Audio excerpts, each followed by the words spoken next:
Урок 1. Кулинарные деликатесы. Привет, Анна. Ты когда-нибудь пробовала сливочные десерты?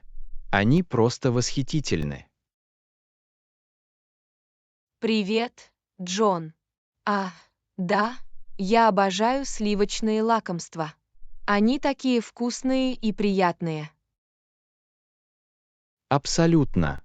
В гладкой текстуре и насыщенном вкусе есть что-то, что делает их неотразимыми.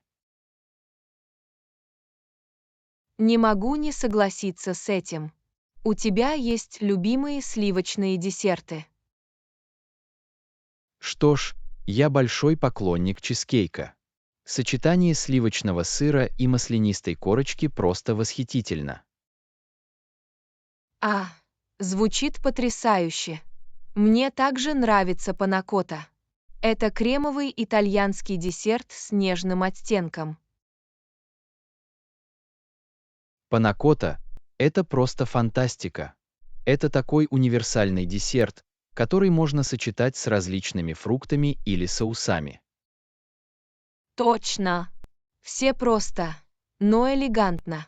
Кстати, вы когда-нибудь пробовали крем-брюле? Да, крем-брюле — классический французский десерт.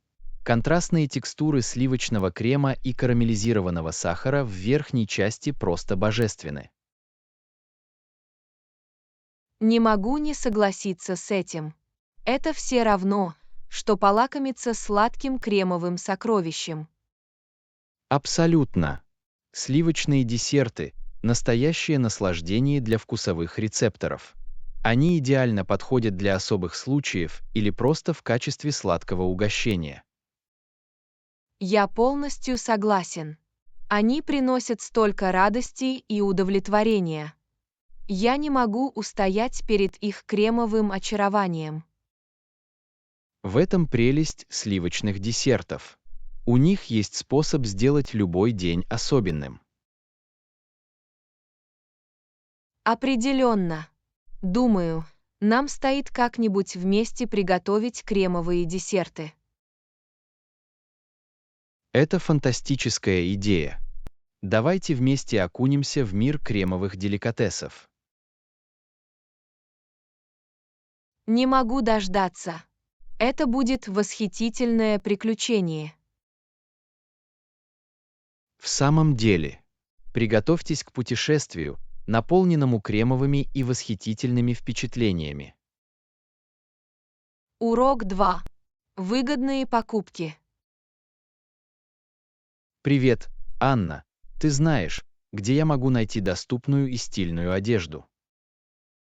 Привет, Джон. Абсолютно. Если вы ищете недорогие варианты, вы можете посетить местный универмаг. У них хороший выбор. Приятно это слышать. Я пытаюсь найти одежду, соответствующую моему бюджету, не жертвуя стилем. Я прекрасно понимаю. Важно найти правильный баланс между доступностью и модой. Определенно. Я считаю, что хорошая внешность не обязательно должна стоить денег. Абсолютно. При тщательном поиске вы сможете найти скрытые драгоценные камни по доступным ценам. Звучит многообещающе. Есть ли конкретные разделы или бренды, на которые мне стоит обратить внимание? Ну, в универмаге обычно есть раздел распродаж, где вы можете найти товары со скидкой. Это стоит посетить. Это хороший совет. Я обязательно загляну в раздел «Распродажа», где вы найдете отличные предложения. Кроме того, у них часто есть собственные бренды, предлагающие модную одежду по более низким ценам. Это просто фантастика. Я обязательно обращу внимание на эти бренды магазинов. Это разумный способ сэкономить деньги. Безусловно, И не забывайте следить за сезонными распродажами и акциями. Они помогут вам заключить еще более выгодные предложения. Это правда. Когда дело доходит до покупок по самым выгодным предложениям, время решает все. Точно. А если вы готовы к этому, вы также можете посетить благотворительные магазины или онлайн-рынки подержанной одежды. Отличное предложение. Это не только экономичный, но и экологичный способ делать покупки. Я рада, что вы так думаете. Важно учитывать влияние наших решений на окружающую среду. Совершенно верно. Спасибо за все эти ценные советы по покупкам. Теперь я с большей уверенностью могу найти доступную, но стильную одежду. Урок 3. Приключения на свежем воздухе. Привет, Анна. В эти выходные я планирую поход. Давайте не забудем оставлять следов и убираться после активного отдыха. Привет, Джон. Это отличная идея. Важно уважать природу и сохранять ее красоту. Совершенно верно. Отправляясь в дикую природу, мы должны постараться свести к минимуму воздействие на окружающую среду. Не могу не согласиться с этим. Один из способов сделать это — следовать принципам «не оставляйте следов». Точно. Это значит оставить природу такой, какой мы ее нашли, не оставив следов нашего присутствия. Сюда входит упаковка любого мусора, который мы производим, даже если это просто небольшой кусок мусора. Определенно. Очень важно правильно утилизировать наши отходы, а не оставлять их. Кроме того, нам следует избегать повреждения растений, деревьев и других природных объектов во время походов. Совершенно верно. Мы должны идти по специально отведенным тропам, чтобы защитить хрупкие экосистемы вокруг нас. И давайте не будем забывать о дикой природе. Мы должны наблюдать за ними на расстоянии и не нарушать их среду обитания. Это важный момент.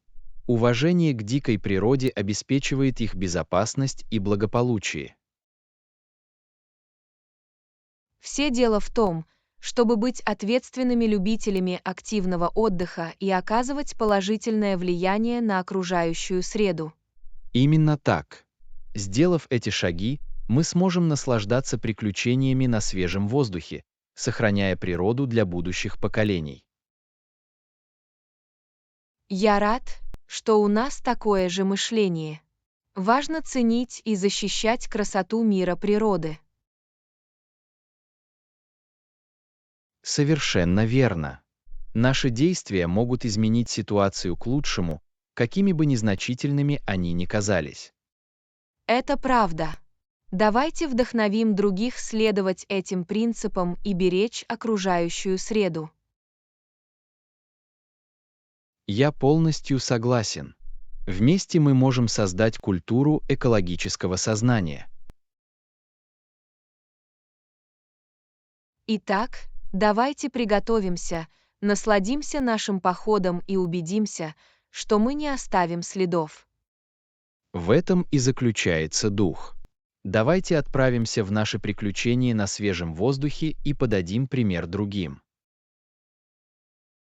Урок 4. Советы по упаковке вещей для путешествий. Привет, Анна. Я планирую поездку на следующей неделе. Можете ли вы дать мне совет по упаковке вещей? Привет, Джон. Абсолютно. Во-первых, составьте контрольный список предметов первой необходимости, таких как одежда, туалетные принадлежности и проездные документы. Неплохая идея. Наличие контрольного списка позволит мне не забыть ничего важного. Определенно.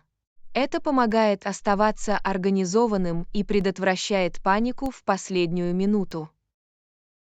Какие основные предметы одежды мне следует взять с собой? Что ж, подумайте о погоде и развлечениях в пункте назначения. Упакуйте универсальные вещи, которые можно смешивать и комбинировать. В этом есть смысл. Я обязательно возьму с собой одежду, подходящую для разных случаев. Отлично! И не забудьте взять с собой удобную обувь для прогулок и любые специальные вещи, такие как купальные костюмы или походное снаряжение. Правильно, подходящая обувь очень важна, и я буду упаковывать вещи в соответствии с запланированными занятиями. Теперь давайте поговорим о туалетных принадлежностях. Не забудьте упаковать контейнеры для путешествий и хранить их в водонепроницаемой сумке. Хорошие замечания. Я разложу туалетные принадлежности в маленькие бутылки и храню их отдельно, чтобы избежать утечек. Кроме того, рассмотрите любые лекарства, которые могут вам понадобиться, и упакуйте их в оригинальную упаковку с соответствующими этикетками. Совершенно верно. Я обязательно включу необходимые лекарства и обеспечу к ним легкий доступ. Переходя к проездным документам, возьмите с собой копии паспорта, удостоверения личности и всех сделанных вами бронирований. Это важно. Я сделаю фотокопии и сохраню их отдельно от оригиналов для резервного копирования. Умный ход. Всегда лучше быть готовым к любым непредвиденным обстоятельствам. В самом деле, есть ли что-то еще, что мне следует иметь в виду при упаковке? Что ж, подумайте о любой электронике или гаджетах, которые вам понадобятся, а также зарядные устройства и адаптеры для них, если вы путешествуете за границу. Верно, я не могу забыть свой телефон, камеру и соответствующие зарядные устройства. Адаптеры необходимы для международных поездок. Именно так. И, наконец, возьмите с собой небольшую аптечку первой помощи с базовыми принадлежностями, такими как пластыри, обезболивающие и все необходимые лекарства. Это хорошее напоминание. Я обязательно возьму с собой компактную аптечку первой помощи на случай незначительных чрезвычайных ситуаций. Идеальный. Учитывая эти советы, вы будете хорошо подготовлены к поездке и получите все необходимое. Спасибо. Ваш совет оказался невероятно полезным. Теперь я более уверенно отношусь к упаковке вещей. Урок 5. Исторические анекдоты. Привет, Анна. Вы знали, что несколько десятилетий назад $100 считались огромной суммой денег? Привет, Джон. Да, я об этом слышал. Удивительно, как стоимость валюты может меняться со временем. Совершенно верно. В то время люди должны были быть более экономными и осторожными в расходовании средств. Должно быть, он сильно отличался от современного мира, где у нас есть доступ к различным формам цифровых транзакций. Это правда. Технологии сделали финансовые транзакции намного удобнее и доступнее. Говоря о прошлом, я недавно прочитал о знаменитом изобретателе Томасе Эдисоне и его жене Минни Миллер. А, правда? Что в них было интересного? Что ж, несмотря на значительное богатство, Томас и Мина предпочитали скромный образ жизни. Они не выставляли свои богатства на показ. Это достойно восхищения. Приятно слышать о богатых людях, которые ценят простоту. Да, и несмотря на скромный образ жизни, Томас и Мина любили принимать гостей у себя дома. Это интригует. Как им удалось сделать это без перерасхода средств? Они придумали креативное решение. Вместо дорогих блюд они подавали недорогую еду, например, попкорн. Попкорн. Это довольно необычно. Я бы такого не ожидала. Да, это был уникальный выбор, но он позволял им проводить собрания, не тратя финансовых средств. Это отличный пример поиска инновационных способов развлечься посредством. Определенно. Это говорит о том, что гостеприимство не всегда должно быть экстравагантным, чтобы доставлять удовольствие. Я согласен. Дело скорее в теплоте и компании, чем в роскошности мероприятия. Точно. Создать уютную атмосферу можно с помощью простых жестов и искренних связей. Это ценный урок. Дело не в сумме потраченных денег, а в качестве полученного опыта. Совершенно верно. Это напоминание о том, что незабываемые моменты рождаются благодаря людям и связям, которые мы завязываем. Хорошо сказано. Спасибо, что поделились этим интересным анекдотом. Это отличное напоминание о том, что действительно важно. Урок 6. Стратегии поиска работы.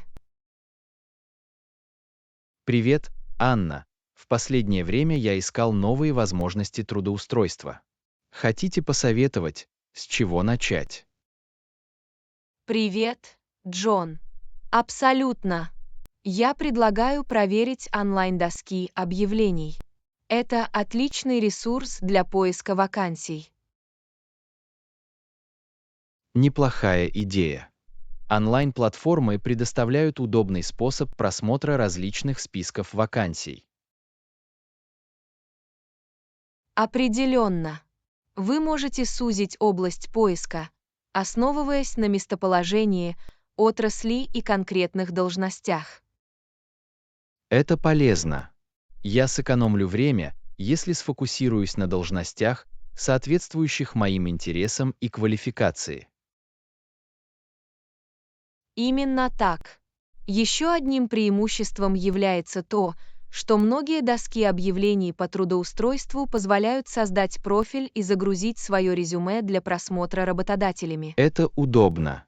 Очень важно иметь хорошо составленное резюме, отражающее мои навыки и опыт.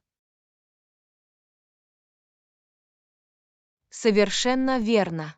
Убедитесь, что ваше резюме соответствует каждому заявлению о приеме на работу, чтобы повысить ваши шансы на то, что вас заметят. Я учту это. Очень важно показать, насколько мои способности соответствуют требованиям каждой работы. Кроме того, некоторые доски объявлений предлагают такие функции, как уведомления по электронной почте, чтобы вы могли быть в курсе новых объявлений о вакансиях. Это удобно. Я бы не хотел упустить ни одной потенциальной возможности. Другая стратегия заключается в подключении к интернету. Присоединяйтесь к профессиональным группам и взаимодействуйте с отраслевыми сообществами. Отличное предложение. Налаживание связей и поиск рекомендаций могут значительно облегчить мой поиск работы. Определенно. Многие вакансии заполняются благодаря личным связям и рекомендациям. Я начну общаться со своей сетью и изучать онлайн-сообщества, связанные с моей областью. Отлично! И не забудьте ответить на заявки или собеседования вежливым и профессиональным благодарственным письмом. Совершенно верно. Очень важно выразить благодарность и подтвердить свой интерес к этой должности. Наконец, будьте настойчивы и позитивны. Поиск работы может быть непростым делом, но подходящая возможность появится. Я не собираюсь сдаваться. Я буду сохранять мотивацию и буду продолжать совершенствовать свои стратегии поиска работы. В этом и заключается дух. Благодаря целеустремленности и правильному подходу вы найдете идеальную возможность трудоустройства. Спасибо. Ваш совет бесценен. Теперь я более уверенно отношусь к поиску работы. Урок 7. Садоводство и здоровое питание. Привет, Анна. У меня есть небольшой сад, где я выращиваю помидоры, морковь и шпинат. Вот несколько здоровых вариантов. Привет, Джон. Это замечательно. Выращивание собственных овощей – отличный способ включить в свой рацион свежую и питательную пищу. Совершенно верно. Приятно видеть плоды, вернее, овощи, моего труда и точно знать, откуда берутся мои продукты. Не могу не согласиться с этим. Домашние продукты, как правило, обладают более богатым вкусом и питательными веществами по сравнению с продуктами, Это купленными в правда. магазине. Кроме того, садоводство – отличный способ вести активный образ жизни и проводить время на свежем воздухе. Определенно. Это веселое и продуктивное хобби, которое обеспечивает физическое и психическое благополучие. Кстати, о садоводстве, есть ли у вас какие-либо советы по уходу за процветающим огородом? Конечно. Во-первых, убедитесь, что вы обеспечиваете растения достаточным количеством солнечного света. Большинство овощей прекрасно себя чувствуют на открытом солнце. Приятно это знать. Я расположим свой сад в таком месте, где в течение дня будет достаточно солнечного света.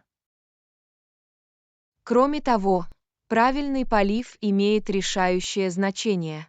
Большинство овощей предпочитают постоянное увлажнение, поэтому избегайте чрезмерного полива и полного высыхания почвы. Я учту это.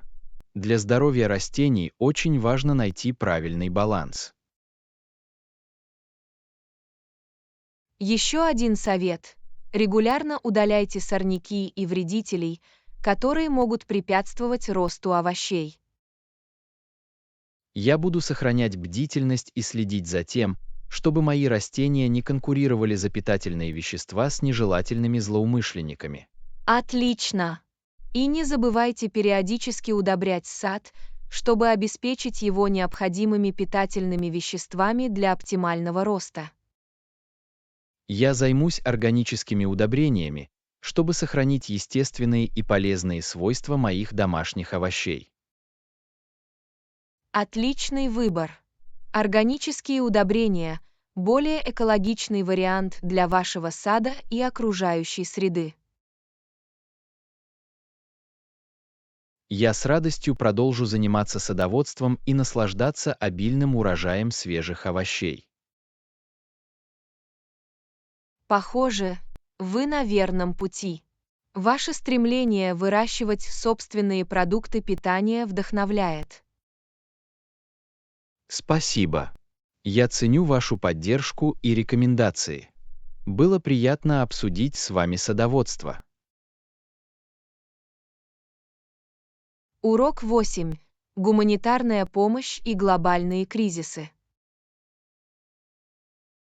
Здравствуйте, Анна. Вы слышали о «Врачах без границ»? Они оказывают медицинскую помощь в районах, пострадавших от землетрясений и войн. Привет, Джон. Да, Я знаком с программой «Врачи без границ». Это замечательная организация, которая направляет опытных медицинских работников на помощь нуждающимся. Совершенно верно. Их самоотверженная работа по оказанию медицинской помощи уязвимым группам населения во время кризисов поистине замечательна.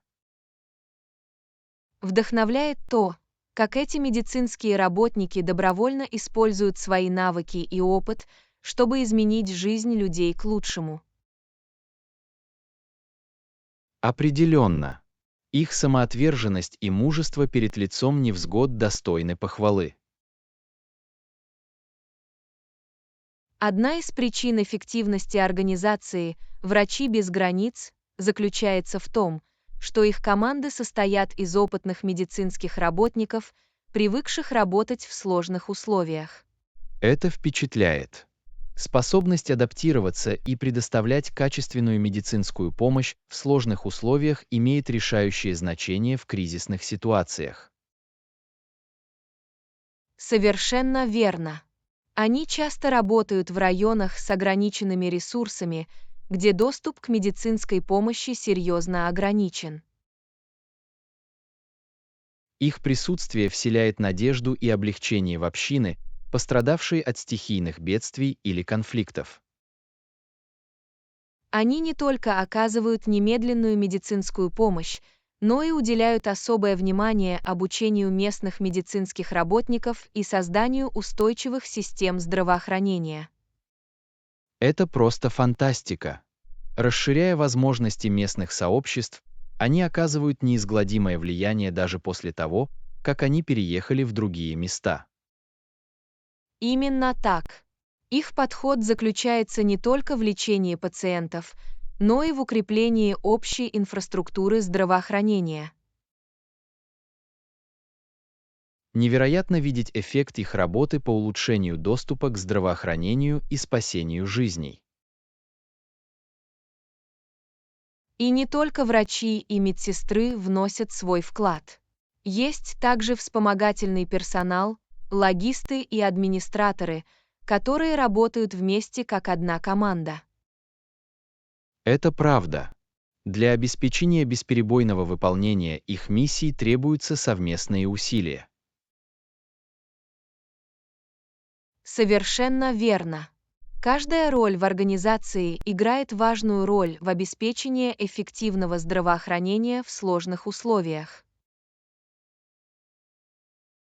Я очень восхищаюсь людьми, которые посвящают свое время и навыки работе в организации «Врачи без границ». Они настоящие герои, оказавшие значительное влияние на жизнь бесчисленного количества людей по всему миру.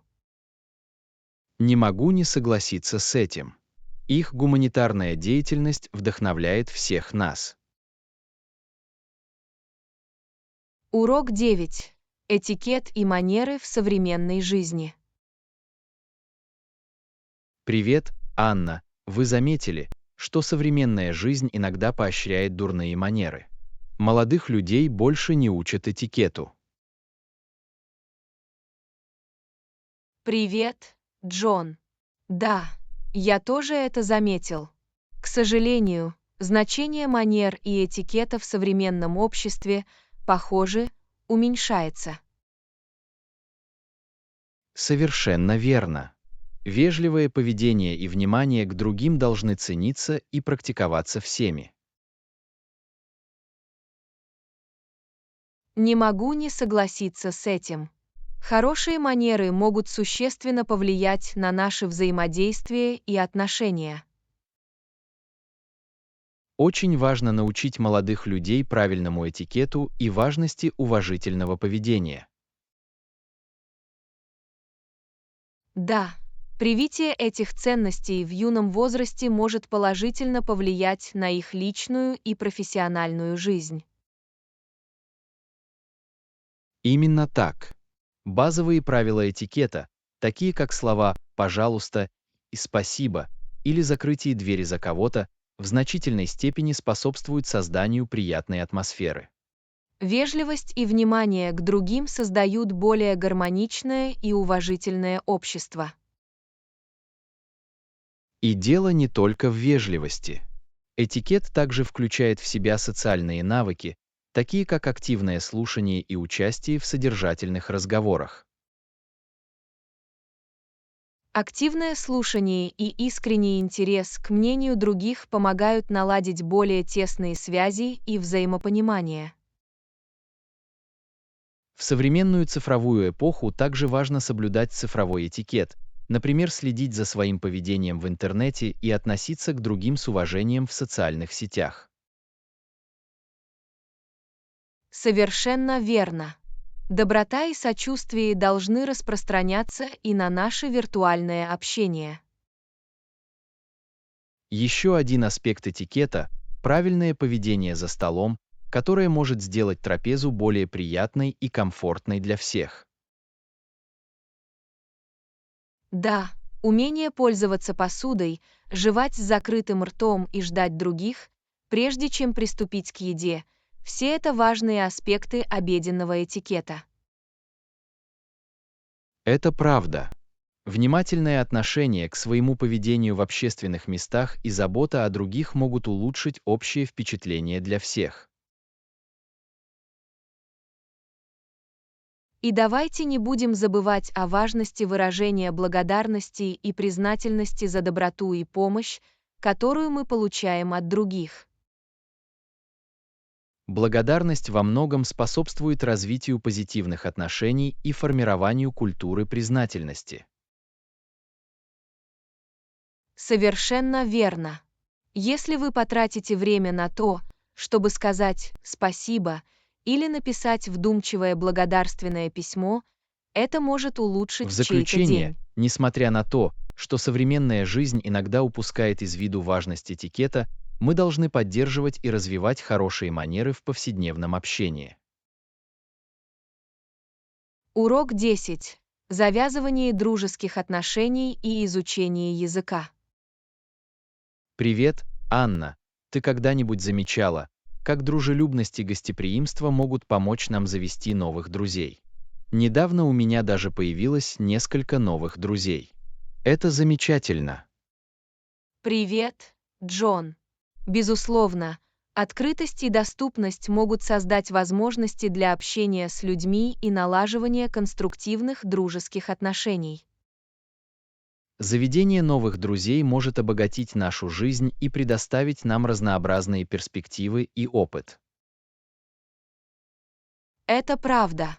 Каждая дружба привносит в наше путешествие что-то уникальное и ценное. А когда дело доходит до изучения языка, наличие друзей, говорящих на изучаемом нами языке, может быть невероятно полезным. Верно. Общение с носителями языка позволяет нам практиковать и совершенствовать свои языковые навыки естественным и аутентичным способом. Кроме того, наличие терпеливых и отзывчивых друзей может повысить нашу уверенность в том, что мы говорим на этом языке. Совершенно верно. Они могут дать рекомендации, исправить наши ошибки и побудить нас продолжать учиться. Удивительно, как дружба может преодолеть языковые барьеры и создать прочные связи. В самом деле, дружба, основанная на общих интересах, уважении и понимании, может преодолеть культурный и языковый разрыв. И давайте не будем забывать о радости открытия новых культур и традиций с помощью наших друзей. Совершенно верно. Культурный обмен – неотъемлемая часть налаживания дружеских отношений и расширения нашего кругозора. Вы когда-нибудь сталкивались с ситуацией, когда друзья помогали вам выучить новый язык? Да, у меня была возможность завести друзей из разных стран, и эти дружеские отношения значительно улучшили мои языковые навыки. Приятно это слышать. Дружба может сделать изучение языка более приятным и мотивирующим. Определенно.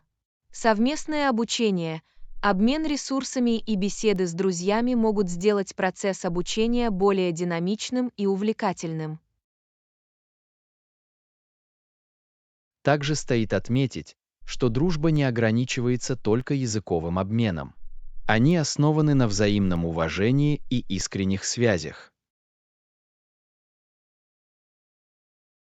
Совершенно верно. Важно подходить к дружбе искренне и с готовностью учиться друг у друга. И давайте не будем забывать, что дружба требует усилий и приверженности. Они требуют от нас вкладывать время и энергию в развитие этих связей. Это правда. Регулярное общение и качественное совместное времяпрепровождение жизненно важны для поддержания крепких дружеских отношений. В заключение, налаживание дружеских отношений при изучении нового языка может быть полезным и обогащающим опытом. Это открывает двери для новых культур, перспектив и связей на всю жизнь. Урок 11. Прозрачность судебной системы. Привет, Анна. Вы когда-нибудь задумывались, почему судебные процессы в англоязычных судебных системах проводятся публично, где другие граждане могут наблюдать за судебным процессом? Привет, Джон. Да, это интересный аспект судебной системы. Публичное судебное разбирательство обеспечивает прозрачность и подотчетность. Совершенно верно. Открытые судебные процессы позволяют гражданам быть свидетелями судебного разбирательства и обеспечивать справедливость при отправлении правосудия. Оно также служит механизмом сдержек и противовесов в судебной системе, поскольку общественность может наблюдать за судебным разбирательством и оценивать его. Да, общественный контроль может помочь предотвратить любое злоупотребление властью или коррупцию в судебной системе.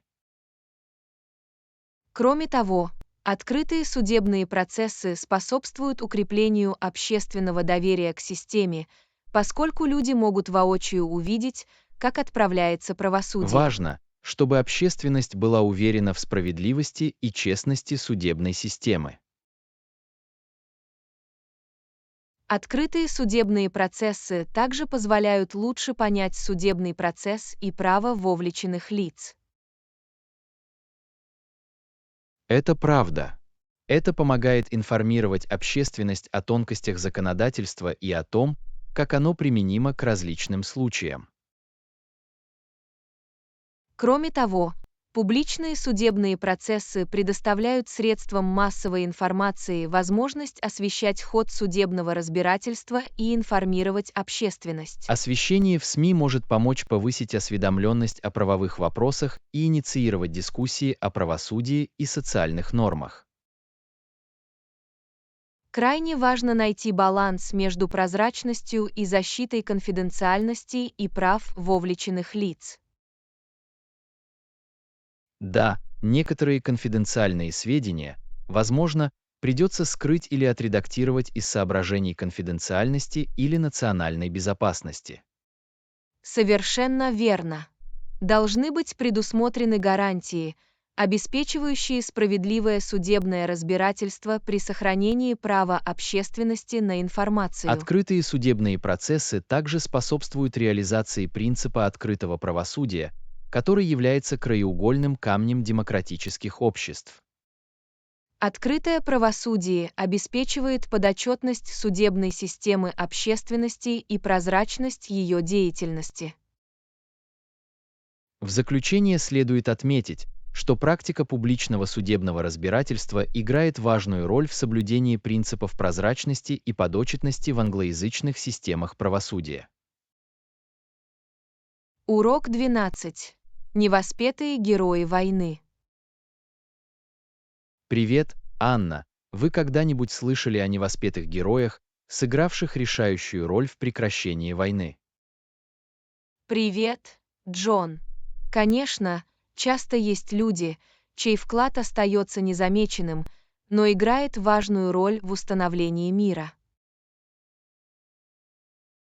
Эти герои своими действиями и жертвами оказывают значительное влияние на исход конфликтов. Возможно, они не носят накидок и не получают широкого признания, но их усилия не менее героичны.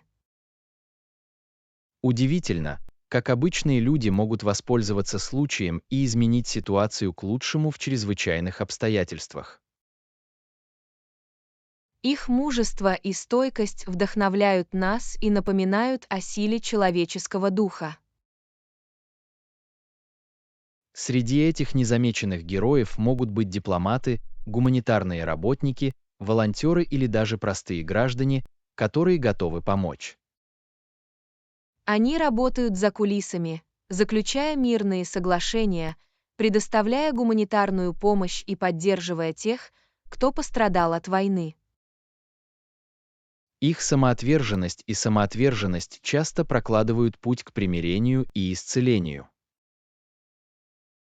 Важно признать их вклад и отдать должное принесенным жертвам.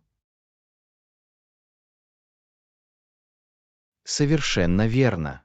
Их историями нужно делиться и ценить, чтобы вдохновлять будущие поколения. Эти невоспетые герои учат нас ценить сострадание, сочувствие и стремление к миру. Их действия напоминают нам о том, что даже в самые мрачные времена всегда есть надежда на светлое будущее. Они показывают, что люди могут изменить мир к лучшему, какими бы сложными ни были обстоятельства. Их непоколебимая приверженность справедливости и человечности служит маяком света во время конфликтов. Мы должны стремиться учиться на их примерах и находить способы внести свой вклад в миростроительство в нашей собственной жизни. Давайте всегда будем помнить и чтить этих невоспетых героев, сыгравших важную роль в формировании нашего мира. Урок 13. Реформация и политическая власть. Привет, Анна. Знаете ли вы, что во время реформации церковные чиновники объявили Лютера еретиком, но местные немецкие правители не наказали его? Привет, Джон.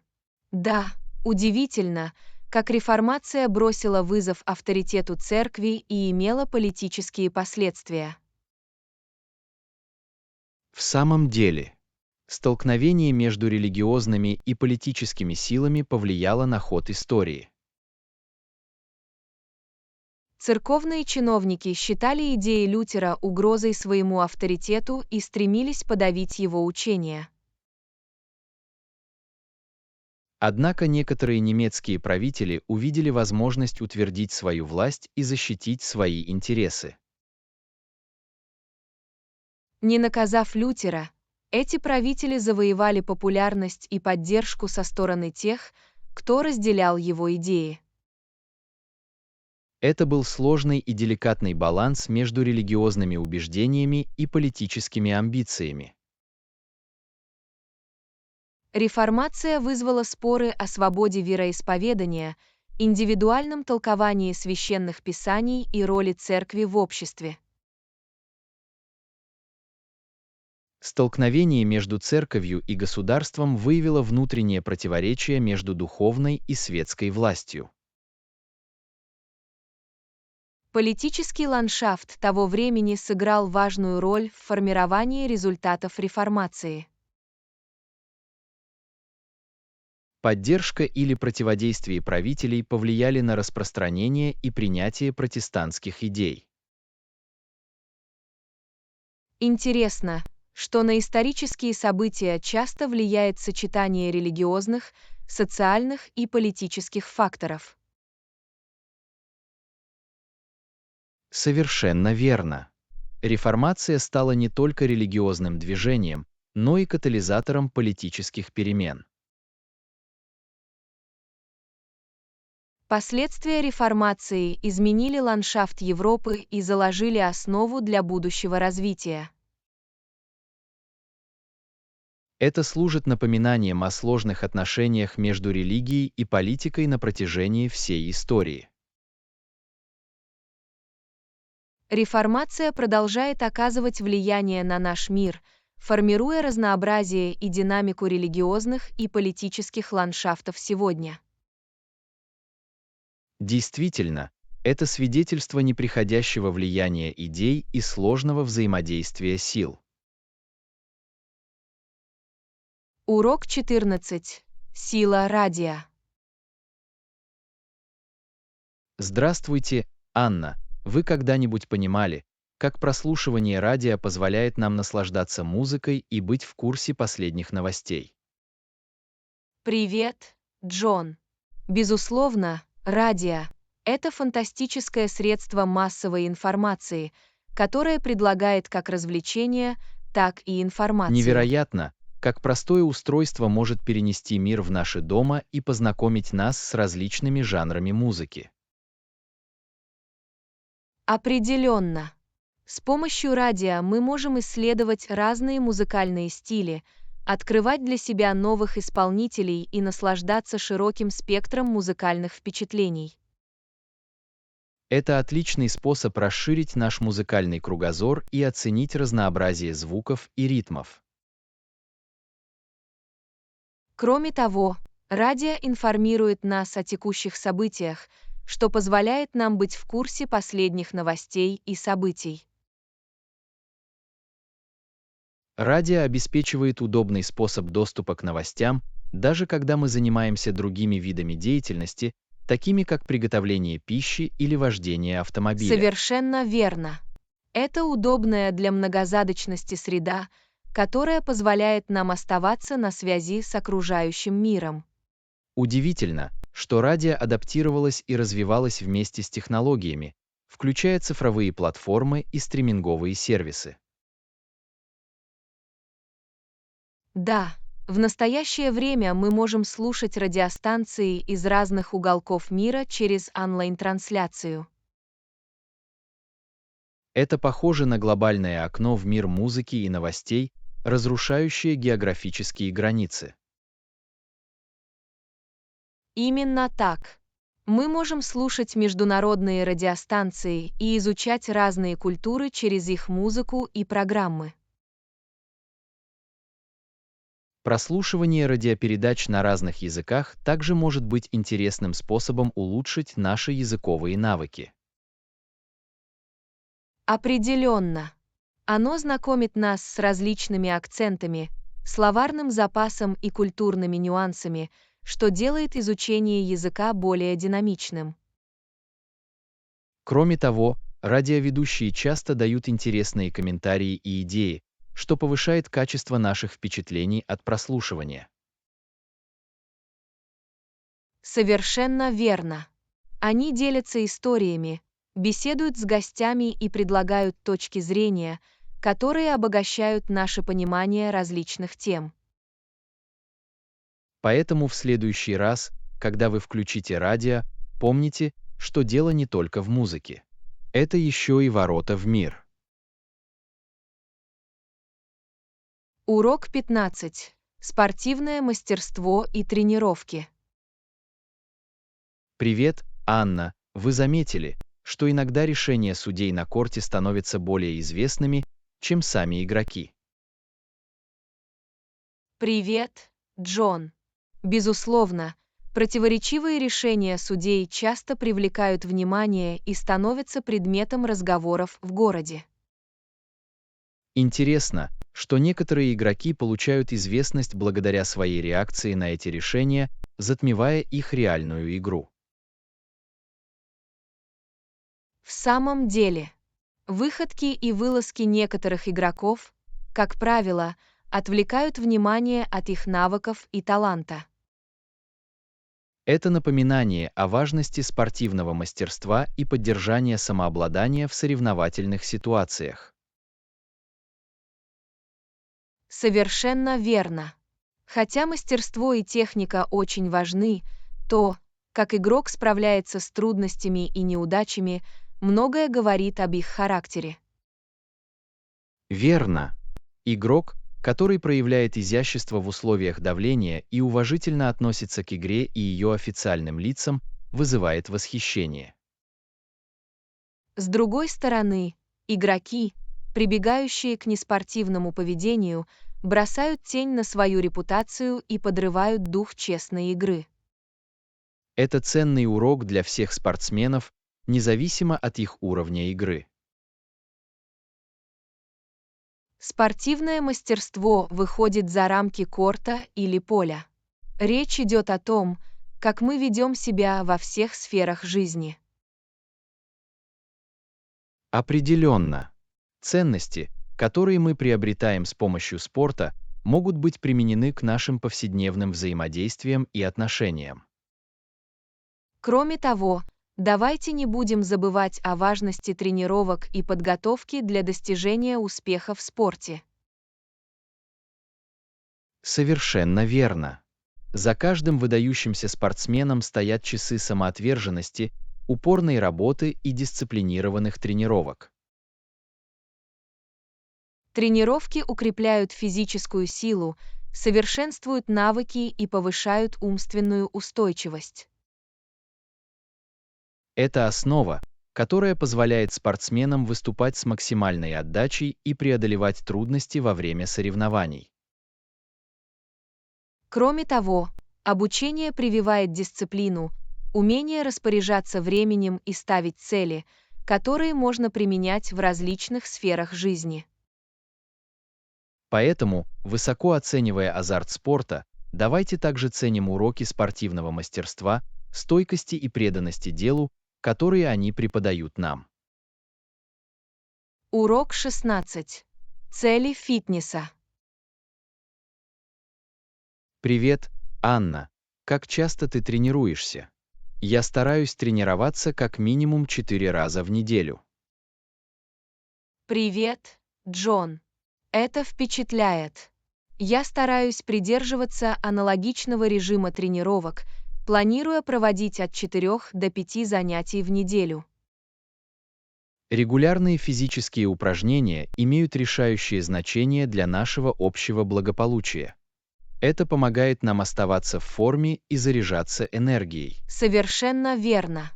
Упражнения не только улучшают наше физическое здоровье, но и положительно влияют на наше психическое и эмоциональное благополучие.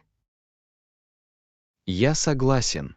Удивительно, как хорошая тренировка может улучшить наше настроение и снизить уровень стресса. Определенно.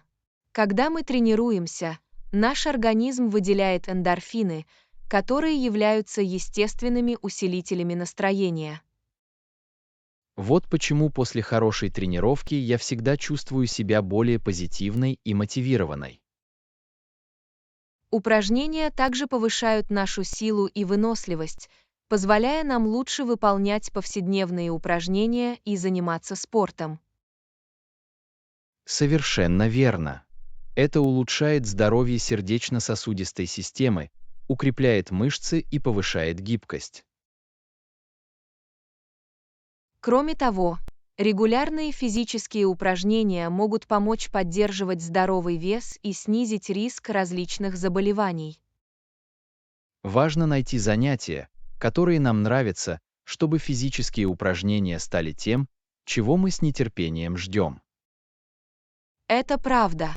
Будь то танцы, плавание, езда на велосипеде или занятия спортом, главное — найти то, что приносит нам радость. Разнообразие также важно для того, чтобы наши тренировки были интересными и предотвращали скуку. Совершенно верно. Смешивая различные упражнения и пробуя новые занятия, наше занятие фитнесом может сделать наше занятие фитнесом увлекательным и сложным. И давайте не будем забывать о важности правильного питания и отдыха для достижения наших целей в области фитнеса. Урок 17. Выполнение поручений. Привет, Анна. У тебя есть документы для подачи. Я могу отвезти их к вам на стойку регистрации. Привет, Джон. Это было бы здорово. У меня есть несколько бланков, которые нужно сдать. Идеальный. Просто принесите их на стойку регистрации, и я позабочусь о том, чтобы они были отправлены правильно. Спасибо вам большое.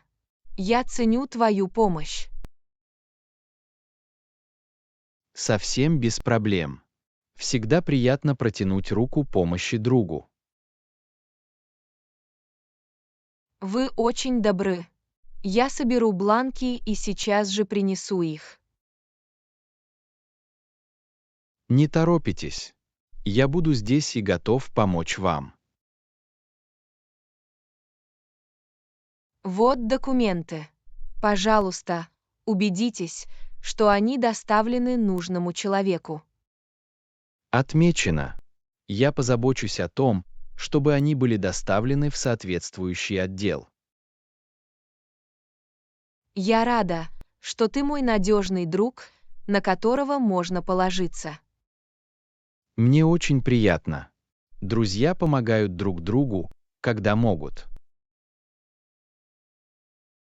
Знаете, приятно иметь кого-то, на кого можно положиться, когда вам нужна помощь. Совершенно верно. Наличие системы поддержки делает жизненные задачи более управляемыми. Не могу не согласиться с этим. Приятно осознавать, что мы не одиноки в своих начинаниях. Вот почему важно развивать прочные отношения и быть рядом друг с другом. В самом деле, речь идет о создании сообщества, в котором мы можем положиться друг на друга и поддерживать друг друга. Поэтому, если вам понадобится помощь в чем-либо еще, не стесняйтесь обращаться за помощью. Спасибо. Я это запомню. И я тоже всегда рядом с тобой. Я благодарна за это. Вместе мы сможем решить любые проблемы, которые возникнут на нашем пути. Урок 18. Свежие яйца на ферме. Привет, Анна. Вы слышали? Прямо здесь есть свежие фермерские яйца. Они очень вкусные. Привет, Джон. Звучит фантастически. Я давно хотела кое-что попробовать. Я возьму дюжину, пожалуйста. Совершенно верно. Вы не будете разочарованы. Эти яйца невероятно вкусные. Мне нравится поддерживать местных фермеров и наслаждаться свежестью их продукции. Приятно знать, откуда берется наша еда, и наслаждаться ею прямо из источника. Определенно. Свежие фермерские яйца имеют более насыщенный вкус и яркие желтки по сравнению с купленными в магазине. Кроме того, они, как правило, содержат больше питательных веществ, поскольку куры выращиваются в естественной и здоровой среде. Это несомненное преимущество. Приятно иметь доступ к таким высококачественным ингредиентам. Также здорово поддерживать устойчивые и этичные методы ведения сельского хозяйства, покупая продукцию непосредственно у местных ферм. Совершенно верно. Таким образом, мы вносим вклад в местную экономику и способствуем формированию более здоровой продовольственной системы. И давайте не будем забывать о том, как приятно вскрыть свежее фермерское яйцо и насладиться его свежестью в наших блюдах. Я уже могу представить себе приготовление пушистого омлета или порции домашних блинов с этими яйцами. Они определенно выведут ваши кулинарные творения на новый уровень. Наслаждайтесь экспериментами с ними. Мне не терпится проявить творческий подход на кухне. Спасибо, что сообщили мне об этой возможности. Мне очень приятно. Всегда приятно делиться вкусными кулинарными открытиями с друзьями. Урок 19. Разрешение конфликтов лояльности. Привет, Анна. Вы когда-нибудь сталкивались с конфликтом лояльности?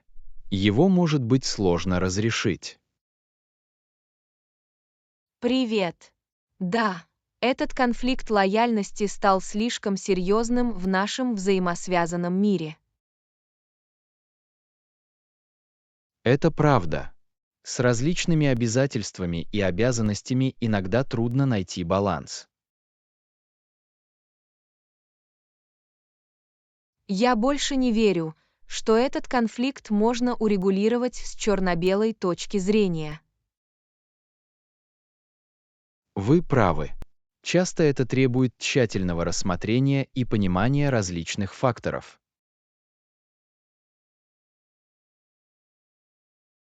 Очень важно расставить приоритеты в наших ценностях и оценить потенциальное влияние наших решений. Совершенно верно. Нам нужно взвесить последствия и определить, какая лояльность важнее.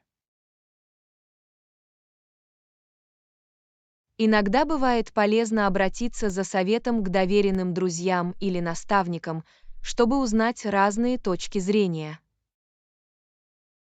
Их идеи могут внести ясность и помочь нам принимать более обоснованные решения. И важно помнить, что лояльность не всегда должна быть бинарным выбором. Это правда. Мы можем найти способы оправдать доверие многим, ища компромисс или найти общий язык. Гибкость и открытое общение могут сыграть важную роль в урегулировании конфликтов лояльности. Важно честно беседовать с вовлеченными людьми и открыто выражать свои опасения. Укрепляя понимание и сочувствие, мы можем найти решение, удовлетворяющее всех участников. А иногда приходится принимать трудные решения и осознавать, что не все будут довольны. Это сложная реальность, но она необходима для нашего собственного роста и благополучия. В конце концов, урегулирование конфликтов лояльности– это личное путешествие, требующее самоанализа и самоанализа. Это непрерывный процесс, который развивается по мере того, как мы сталкиваемся с различными жизненными ситуациями. Итак, давайте поймем сложность и постараемся сделать выбор, который соответствует нашим ценностям и приблизит нас к гармонии. Урок 20. Внесение улучшений. Привет, Анна. Я думала о том, как внести улучшения. Есть идеи? Привет. Совершенно верно. У меня есть несколько предложений, которые могли бы улучшить наши текущие процессы. Приятно это слышать. Давайте обсудим их и посмотрим, как они вписываются в наши планы на будущее. Одна из идей заключается в внедрении цифровой системы отслеживания для повышения эффективности и уменьшения количества ошибок. Звучит многообещающе. Это упростит наш рабочий процесс и предоставит точные данные в режиме реального времени. Кроме того, мы можем предложить сотрудникам учебные курсы для повышения их квалификации и производительности. Отличное предложение. Инвестиции в развитие нашей команды принесут долгосрочные выгоды. Еще одним улучшением может стать оптимизация каналов связи для обеспечения эффективного сотрудничества. Я согласен. Четкая и эффективная коммуникация жизненно важна для бесперебойной работы и предотвращения недоразумений. Кроме того, Мы могли бы создать систему обратной связи, в которой сотрудники могли бы делиться своими идеями и идеями. Это важный момент. Отзывы сотрудников неоценимы для определения областей, нуждающихся в улучшении. Совершенно верно. Развивая культуру постоянного совершенствования, мы можем опережать конкурентов. Я рада, что вы выдвинули эти идеи. Они свидетельствуют о проактивном подходе к позитивным изменениям. Спасибо. Я верю, что, внеся изменения, мы сможем добиться большего успеха. Не могу не согласиться с этим. Давайте внедрим эти улучшения и будем готовы к дальнейшим предложениям. Похоже на план. Вместе мы сможем создать более эффективную и процветающую рабочую среду. В самом деле, наше стремление к совершенствованию поможет нам достичь совершенства. Урок 21. Выдающиеся открытия. Привет, Анна. Знаете ли вы, что до начала 20 века люди во многих частях мира не имели доступа к электричеству? Привет. Да, удивительно, как сильно изменилась наша жизнь с появлением электричества. Абсолютно. Представьте, что вам неудобно включать выключатель света всякий раз, когда нам нужен свет. Трудно себе представить. Электричество произвело революцию не только в освещении, но и в коммуникациях и транспорте. Это правда. Мы часто считаем само собой разумеющимся то влияние, которое это оказало на нашу повседневную жизнь. Увлекательно вспоминать первопроходцев и ученых, которые сделали революционные открытия в области электричества. Да, такие фигуры, как Томас Эдисон и Никола Тесла, сыграли важную роль в использовании его мощи. Их изобретения и инновации проложили путь к современному миру, в котором мы живем сегодня. Невероятно, как одно открытие может иметь такие далеко идущие последствия для общества. Совершенно верно. Электричество стало неотъемлемой частью нашей инфраструктуры, обеспечивающей энергией дома и промышленность.